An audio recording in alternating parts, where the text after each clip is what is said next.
Hi, and welcome to Podiatry Practice Mastery. My name is Don Pelto, and I have Gisele Saenger here. Welcome, Gisele. Thank you, Don, for having me here. So let's talk about business. Yeah.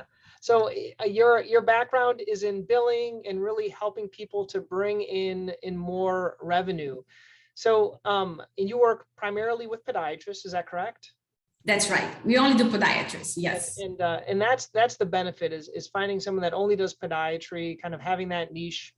And you have a book. And so what I've asked you to do today is kind of talk about some really actionable items for those that are listening to us, and you'll tell them about your book afterwards. So let's talk really, like, what's the biggest thing as you're getting in and meeting a new doctor? What are the most obvious things that you see that there's some things that they can correct or they should be correcting? Educating the front desk. I think I noticed that front desk lack of understand of the revenue cycle altogether creates a lot of cash flow problems. And for example, it's understand the eligibility verification, which is simple. You know, nowadays insurance make it so available through online portals, and where it's so easy to make. In the past, yeah, you need to make phone calls, but now you can use technology to have this very quick. Mm-hmm. And I see a lot of practices still not doing that, and doctor doing procedures that it's expensive and it end up not being coded or not being covered, or required an authorization that was not granted, before, and other areas of the front desk as well, beside eligibility. Understand the basic of billing. For example, what is a copay, deductible, why the patient has a deductible, why the patient has a copay. Well, how to explain it to the patient too. Absolutely, So those are things that I see, and understand insurance coverage, like what is an HMO plan, what is a PPO plan, what is a Medicare, what's a Medicaid. So front desk is very confused. What means a secondary, we see front desk getting prescription ID and reported to us to bill as a healthcare, which is not, this patient is not covered, that's a prescription, So it's just a lack of understanding of the front desk, to help with the job. So let's assume that the front desk is doing their job, because as doctors, we always just assume that it's being done, and but it might not be, but I totally agree. Let's say you're actually talking to the doctors now. What are some of those things, maybe either that we're billing incorrectly, or things maybe that we could be billing for that we're not billing for? Talking about just normal in-office visits or procedure types of things. Yeah, so doctors, the portion of the doctor, doctors also need to understand a little of the guidelines. What I like to make highlighted to my doctors is you need to understand what is the top. Usually doctors have one or two, maybe three carriers that are the main revenue maker for their practice. Mm-hmm. It's very important to identify who are those carriers that bring the revenue, the bulk of your revenue, and then understand what is your top 10 procedures that bring revenue for your practice. Once you understand that, then you need to learn what do you need for reimbursement of those top 10,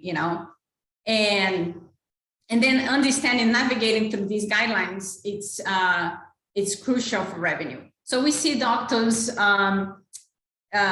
because of this lack of understand, the notice does not support the coding. So then when insurance requests for notes, supportive notes, or if the doctor is being audited, so that's not sustain these coded bills, and also understand when to bill, mainly when we're doing orthotics. So I believe 80% of the doctors, they bill incorrectly for orthotics. Usually orthotics are billed when they're casted. The doctor usually bills for those orthotics, which is incorrect. In healthcare, you cannot bill pre-bill. You need to only bill when you provide. Dispense them, yeah. You didn't dispense, so you cannot bill for it. So you can bill for casting, which many doctors also miss billing for casting, So it's understand also what's on your package of service, why you can bill for it, you know. And then have these protocols into the practice, so things are not missed to bill and not billing correctly. Yeah, and so in some of the most like successful practices that you see, what are some of the main revenue generators? What are the top 10 things that we should be using for codes? Oh, that's a lovely question. The practices that are over $1 million revenue generated, the practices they are doing have, like, if the doctor is interested in sports, you know, medicine, they are having orthotics, they are having DME devices. Doctors that are interested in wound treatment, the appligraphic, you know, that is a high reimbursement, and also wound dressing, you know, they are mainly a high revenue maker. And I see doctors that struggle a little bit, or they are just average, you know, they are not like in the $1 million range. They do a lot of routine foot care. So what I tell my doctors is, do not tell anybody that you do routine foot care. They will come to you. You got to promote for your patients these services that are high revenue generated, you know, so that your patients know about those services and attract those patients to your practice, you know. I think that's great. So I just want to clarify for everyone listening. For example, if you do wound care, it's not just debriding the wound, it's then dispensing the dressings. You actually make more from the dressings than you do for debriding the ulcer. So you can't make it for a single doctor over $1 million by just doing debridement. You have to be dispensing other things with it. Is that what you meant, right? Absolutely, yes. The wound dressing, and now we see high reimbursement for we call the Q code, which is the appligraft material, which we see reimbursement for one application of these range like 10,000, 25,000. I've seen, you know, depend the size of the wound. But this is a treatment that I know that is not exciting. I don't like to see the pictures, but that is generate a high volume of revenue, and you do application every week for 12 weeks. So say, just make them do the math, like one patient, if you get $10,000 for one patient application every week, 12 weeks, wow. You know, so you have a good revenue. It's expensive as well, but you have a high reimbursement, you know. Yeah, and I think I was talking to a guy the other day. They have like a verification line too that supposedly works, right? So you're not going to have to eat one. That's the big concern for a lot of us of doing in the office is what happens if they don't cover it, but they have a pretty good verification process. And with having a good biller, you can help you determine that, right? Yeah, well, that's a lovely question as well, because what we recommend our doctors is when you sign up with a lab, make sure that this lab is checking eligibility, get authorization if you need it. And if you do not get reimbursed, they would refund you, you know, the money that you pay for it. We do have doctors that work with the lab that way, and we send back that the insurance is not paying because it's not covered, and the lab is refunded the doctor, you know. So it's important to do not sign up with any lab that will not refund you if you don't get reimbursed. Now, when you're talking about lab, you're talking like for like appligraft and grafts. Lab, you mean also orthotics and AFOs that they refund them for those too? No. The orthotic AFO is different. Yeah. Orthotic and AFO, they would you need to bill as like you cannot get this reimbursement, you know. Yeah. So then no salvage claim that we call, you know. So then when you bill as a no salvage, you put on the claim on the field 19, that's a tip right there, and that it's a no salvage claim, so that the insurance pay for it. It's a gamble. I would say a gamble. They are not required to pay, yeah. You know, but you should send it, and most of them they pay for it, you know. So we talked about wound care. Now about our practice is more like sports medicine. So within, just to be clear again, it's not just doing office visits, 3 and 4 level office visits for sports medicine, but it's more the other stuff, maybe orthotics. Like in Massachusetts, orthotics typically aren't covered. AFOs are getting to be a little bit more restricted, and we have to send them to like Hanger for AFOs. But amnio is something that people buy or they pay for, and also Shockwave is something that produces a lot of revenue. Those are the ones that I do. Are there other things within the sports medicine practice that you're seeing? No. Tips with those? You are on the right track. You know, the AFOs, the problem with the AFOs is same and similar, that it's now doctors, there's a lot, you know, we get into same and similar. And then those same and similar, you can check the DME website, and you can, you know, look if the patient already had it, and also ask the patient to sign an ABM. Now, there is other thing that if the patient lost the device, you can send with modifier R as River, A as Apple, that tells that it's a replacement, and the insurance will pay for it, you know. Not always, you know, sometimes they also deny, say same is similar already, and then we need to dispute. But it's same and similar is the colors for AFOs, you know. Okay. So talk to me a little bit about so those are the main things I think our office does. Are there other things that other offices are doing really, really well, or things that I'm kind of, we haven't talked, like maybe do they sell shoes? Do they sell other types of things, or I don't know, what other things that are other really successful practices doing that? Yeah, shoes. We have notes of drop in shoes through our doctors, and actually I thought that's interesting. We have a yearly meeting where we discuss the revenue of the practice, the trends, you know, and the weakness, the strengths. And then one thing I noticed is a drop of the diabetic shoes. And doctors are saying that the lab is not very friendly with them to return, and they are trying to shy away from it. So more, I think L3000 for sport medicine, I think is the main revenue maker for most of doctors that I see. Orthotics, right? Yeah. Yeah. Not exactly L3000, orthotics, should I say? Yeah. Yeah. For us, it's a big revenue. Now, do you ever go visit practices? Like, what are the practices that are doing a lot of them? What are they doing well? Are they better at explaining? Do they spend more time? Do they use presentations? What types of things make those, like some doctors do 60 a month, others do 10 a month. What are the characteristics that do a lot more? That's what I also work with even my clients that with podiatrists or should I say medical in general, like they have a hard time collect patient payments up front. And talking about money.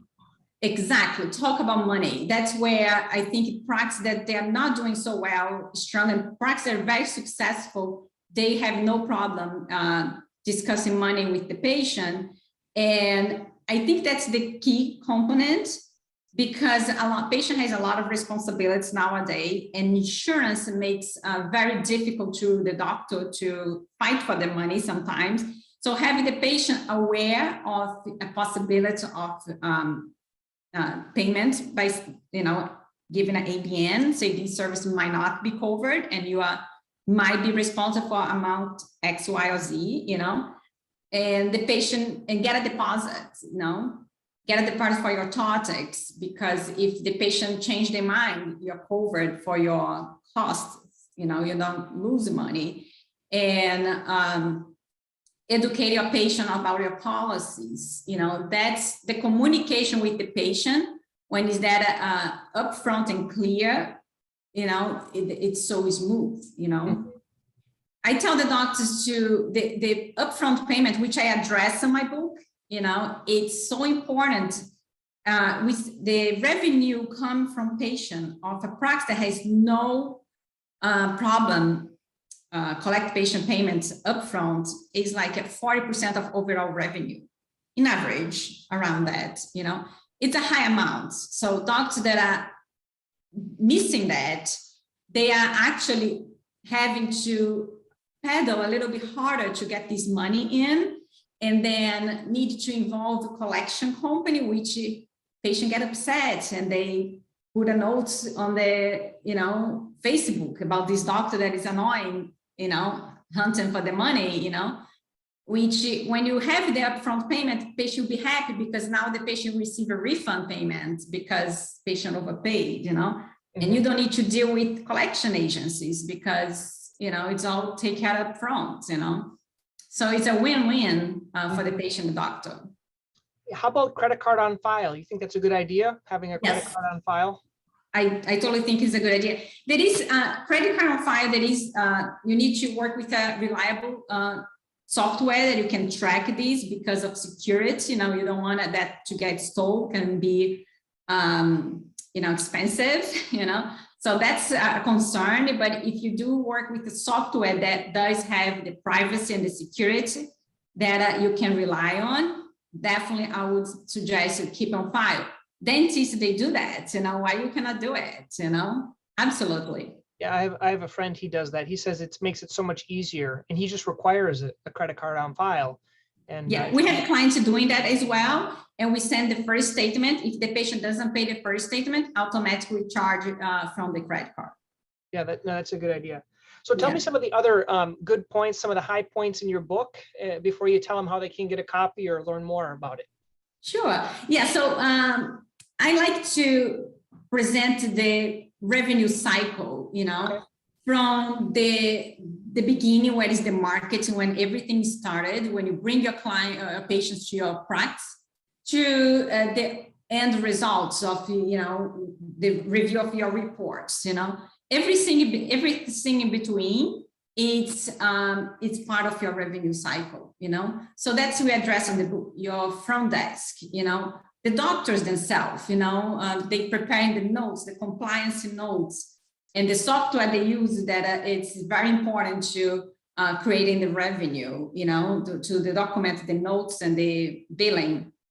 And also talk about the back office, the compliance of the back office, importance of reading those letters that come from the insurance, that we see a lot of recoupment letters, insurance requested, which is a big revenue maker, that docs need to, I see a tendency to hide this information because, not hide it, just not give importance and just put away. And we see money's taken from the AR because nobody responded to that, to that letter. So we address in the overall revenue. It's a very quick reading book. So doctors can understand the whole process, and then with the goal to implement change in the practice and be successful. Yeah. So Gisele, I guess the question is, how do you make a determination? And this, I'm sure you get a question a lot because I referred someone over to you recently. People have a hard time finding in-house billers sometimes, someone you can trust and things like that. How do you determine to have in-house or versus having someone external like yourself? What's the conversation that doctors are having? Yeah, so if you're doing in-house billing or you're outsourcing your billing, it's the same. You need to find the match.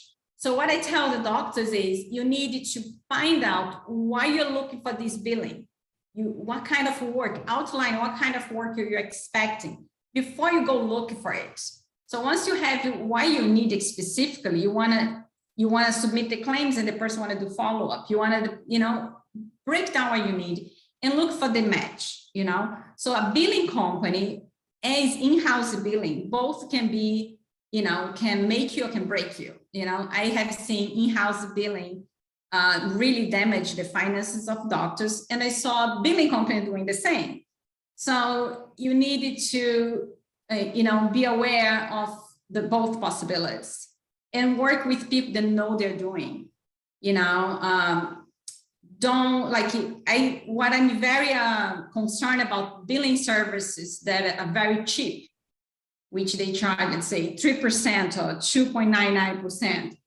So my concern is what quality of people are working on that. So if you're paying $500 for a billing, how far in quality of people that goes? What kind of quality of people work on your claims? The same of people you're putting into work in your billing. You want to pay $10 an hour. How much information this person know, and how much is the person prepared? That's your cash, so you need to be conscious of it. I think that's great. It's the same $10 staff or a $20 staff or $30. You get what you pay for, and with billing, that's where 100% of your revenue comes in having the experience. Great, Exactly. Gisele. If people want to learn more about your book or your website, maybe they can get the book there. Where do they learn more?